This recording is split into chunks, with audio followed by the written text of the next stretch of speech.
Parashat Teruma.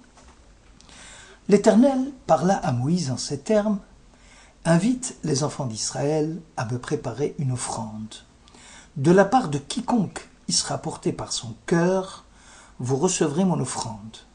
Et voici l'offrande que vous recevrez d'eux: or, argent et cuivre, étoffe d'azur, de pourpre, d'écarlate, de fin lin et de poils de chèvre, peau de bélier teintée en rouge, peau de tachash et bois de chittim, huile pour le luminaire, aromates pour l'huile d'onction et pour la combustion des parfums, pierre de shoham, pierre à enchâsser pour l'éphod et pour le pectoral.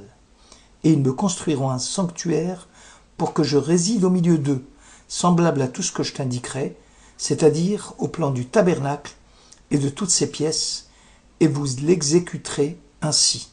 Exode 25, versets 1 à 9. La Torah appelle le sanctuaire Mikdash, le lieu de résidence de la divinité, en prévision de la mission future attribuée à cet espace qui sera sanctifié, à savoir un édifice entièrement consacré à la sanctification du peuple d'Israël. Selon Rashi, le Mikdash est le lieu saint d'où sortira la lumière de la Kedusha qui illuminera la nation juive. Selon Chizkuni, un commentateur du Moyen-Âge, cet espace de rencontre entre Dieu et Israël sera appelé aussi Beth Moed, le lieu de rendez-vous, le lieu de rencontre. Selon une interprétation chassidique, l'espace d'accueil de la providence ayant pour but de créer une proximité entre la divinité et l'homme et qui permet à celui-ci de sentir Dieu intensément. Une question, cependant, se pose. N'est-il pas curieux de vouloir enfermer Dieu dans un lieu déterminé? Alors est-ce bien, en vérité, que Dieu résiderait sur la terre, alors que le ciel et tous les cieux ne sauraient le contenir, quand bien même la maison que l'on compte édifier? Peut-on matérialiser Dieu, contrairement aux principes énoncés dans les 10 paroles? Le Midrash Rabbah sur Shemot explique que lors de l'acceptation de la Torah sur le mont Sinaï, la révélation de Dieu s'est faite graduellement et selon une force ou une intensité proportionnelle à ce que les hommes pouvaient supporter. La voix de Dieu s'est fait entendre selon la capacité d'écoute du récepteur de chacun et non selon la puissance émettrice de Dieu. En d'autres termes, l'homme fini connaît là une limite dans sa capacité à saisir l'infini. Malgré l'interdit de confectionner des images, il serait bien que l'homme saisisse Dieu par ses 5 sens.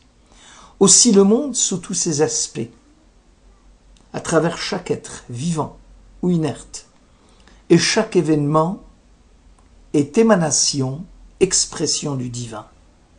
Le sanctuaire, à l'instar de l'univers, est un moyen pour l'homme d'appréhender ses expressions et non le divin lui-même, car appréhender Dieu n'a aucun sens. Il est par définition en dehors de l'entendement humain. Si nous pouvions l'appréhender, il ne serait plus Dieu. Dans notre condition humaine, nous le représentons comme créateur, éternel, maître du monde, source de tous les bienfaits. Mais ce ne sont que des attributs. Cette construction du sanctuaire doit nous éveiller à cette conscience de Dieu. Toutefois, il y a lieu de se méfier et de ne pas considérer le sanctuaire comme la divinité. C'est juger la réalité que l'on risque rapidement de transformer en divinité.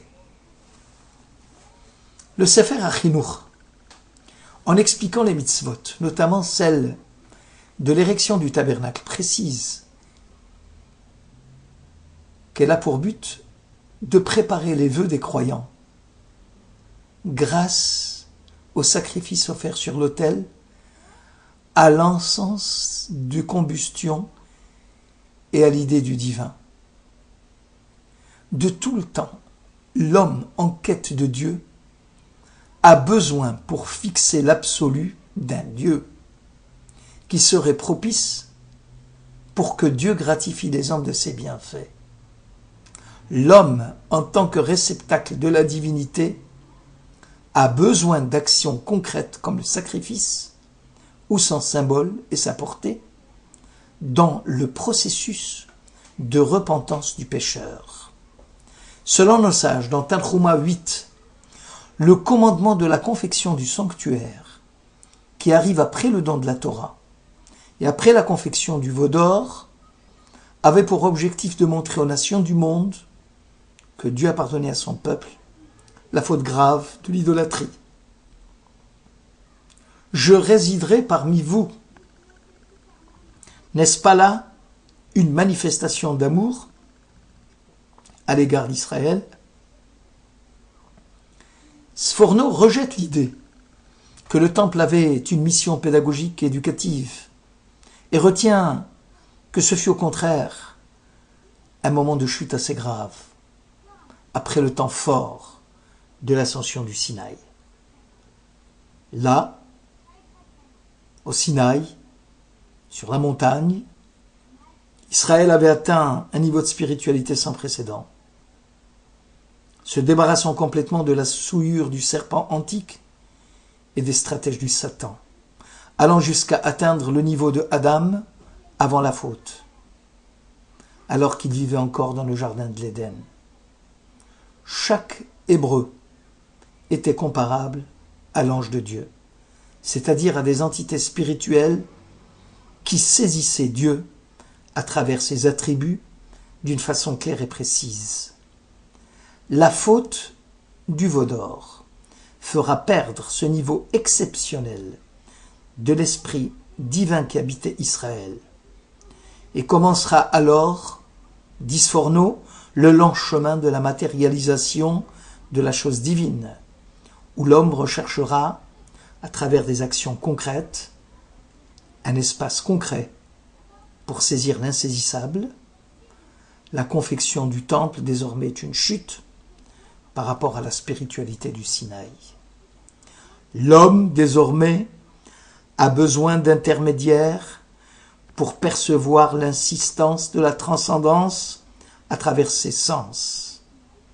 Je touche l'objet, donc il existe, car la valeur intermédiaire, comme le temple, porte en soi un message d'authenticité.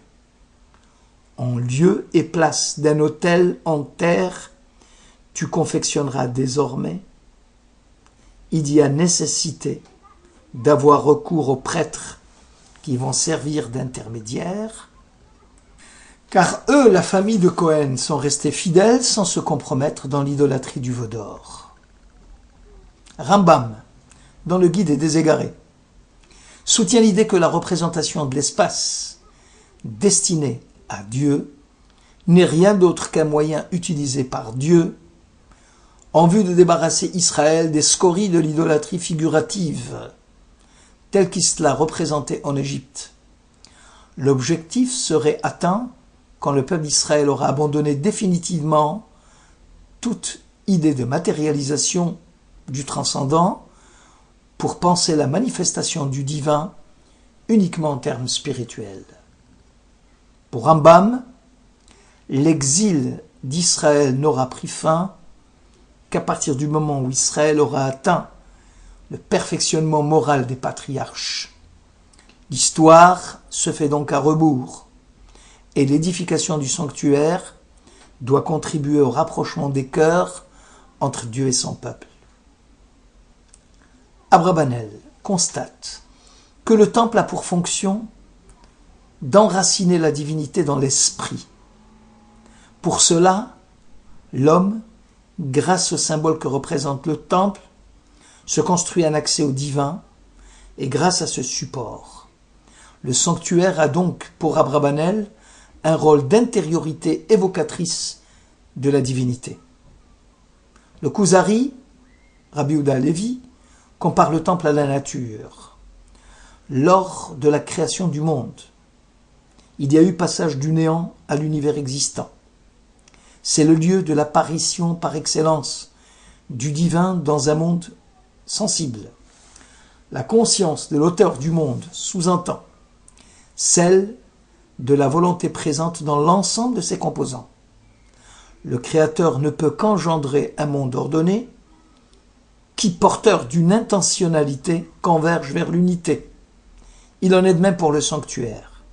Les différents composants de sa structure, écrit Rabbi Yehuda Halevi, les matériaux en provenance de la générosité des bénévoles, vont engendrer en nous une force spirituelle nouvelle dont l'aboutissement serait « Je résiderai parmi vous ».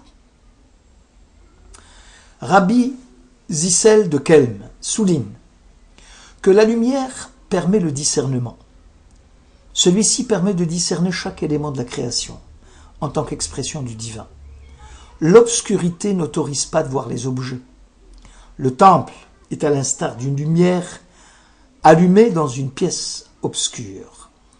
Elle permet de discerner la force spirituelle enfouie dans les ténèbres du monde matériel. Sans démarcation, bien que des éléments soient perceptibles, la confusion est possible. La délimitation entre lumière et ténèbres, le temple, permet la clarté dans le discernement et un ajustement dans notre perception du divin. Une question cependant. Comment se fait-il que le sanctuaire, dont la durée de vie dans l'histoire de la nation a été relativement brève, a eu droit à une couverture médiatique et biblique sans nul pareil? Pas moins de 4 sections de l'Exode lui seront consacrées, soit 400 versets, dont plusieurs ne font que répéter ce que nous savons déjà. La Torah utilise souvent l'emploi de l'allégorie, c'est-à-dire cette figure qui permet une représentation concrète. Elle humanise et rend accessible une idée comme celle de l'incarnation du divin. Elle a donc une valeur symbolique. Le sanctuaire a été créé à partir du modèle de l'univers. L'idée du cosmos est celle d'une totalité des choses, complète en elle-même, et implique un ordre dont le fondement réside dans la création du monde. L'ordre conféré à la nature est un acte de la volonté divine.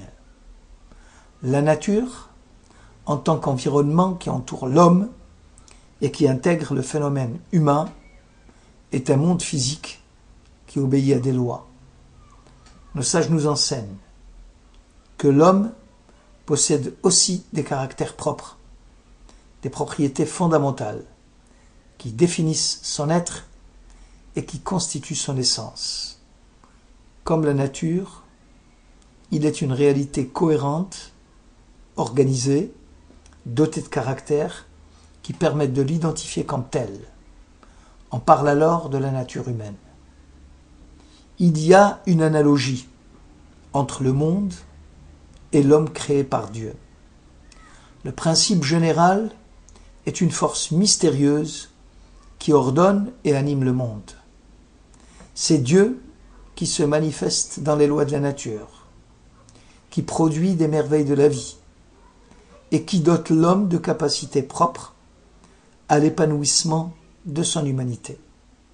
De plus, Dieu semble avoir tout organisé en vertu d'une finalité positive des choses, d'une harmonie programmée dès le départ.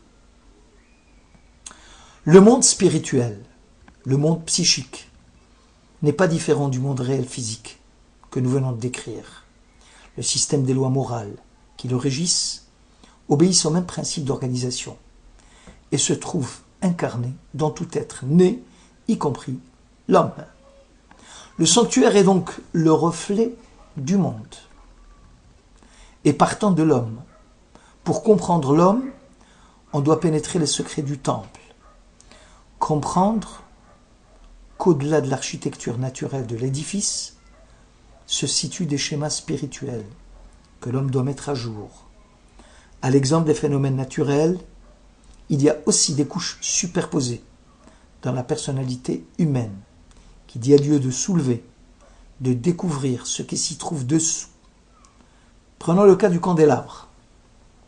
Exode 25, tu feras un candélabre d'or pur. Ce candélabre, c'est-à-dire son pied et sa tige, sera fait tout d'une pièce. Ses branches sortiront de ses côtés.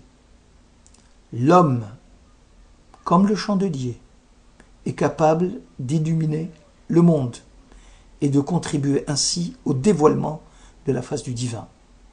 La hauteur du chandelier sur pied est équivalente à la taille d'un homme moyen. Hauteur 18 téphachim, 18 palmes, à peu près 1,67 m.